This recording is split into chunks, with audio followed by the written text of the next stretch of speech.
विधायक जी का चाटुकार बनकर भौकाल टाइट करने के चक्कर में घड़ी बिक गई, हंडा बिक गया, अंगूठी बिक गई, मोटरसाइकिल बिक गई, सीकड़ बिक गई, जमीन बिक गई।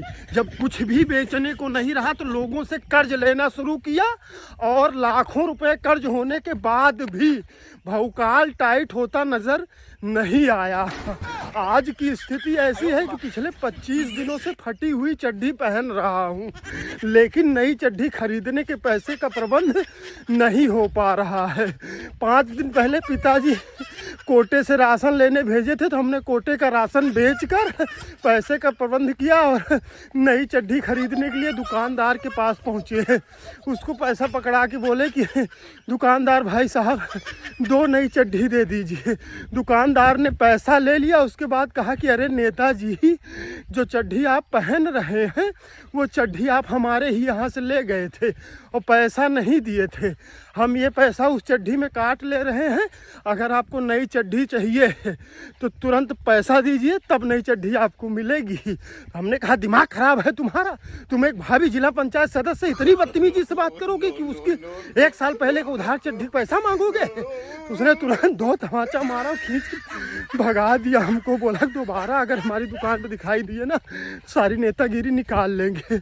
अब क्या करें, फिर अपने पड़ोसी झुगरू की 2 बकरी चुरा के बेच दिए। पैसा मिला, पनवाड़ी वाले और चाय वाले का उधार दे दिए पहले, जहाँ बैठकर राजनीति सेट करते हैं अपने पंचायत चुनाव की। 2 चड्ढी का पैसा बचा लिए। अभी चड्ढी खरीदने जा रहे थे तो रास्ते में पुलिस मिल गई। बोली कि अरे बकरी चोरावा। हमने कहा दरोगा जी औकात में बात करना। दरोगा जी ने भी 2-3 हाथ मारा और कहा कि तुम्हारे पड़ोसी झुगरू ने तुम्हारे ऊपर अपनी बकरी चोरी का FIR किया है, शाम तक उसकी बकरी बरामद करवा देना, वरना शाम तक बकरी बरामद नहीं हुई तो घर आऊँगा और पुलिस वाला बेत मुंह में डाल के पिछवाड़े से निकालूंगा, सारी नेतागिरी निकल आएगी। हमने दरोगा जी का तुरंत पैर पकड़ लिया। हमने कहा दरोगा जी बिल्कुल चुप, आप इस बात को लीक मत करिएगा, हम शाम तक कोई ना कोई प्रबंध करके आपका पैसा उसको दिलवा देंगे। तब चल के विधायक जी का हाथ पैर पकड़े, विधायक जी आपका चेला फंस गया है, उसको बचाइए। अगर वो जेल चला गया तो आपकी आवाज़ पे झाड़ू पोछा गाय गोबर छोटू बाबूजी की धुलेगा कौन।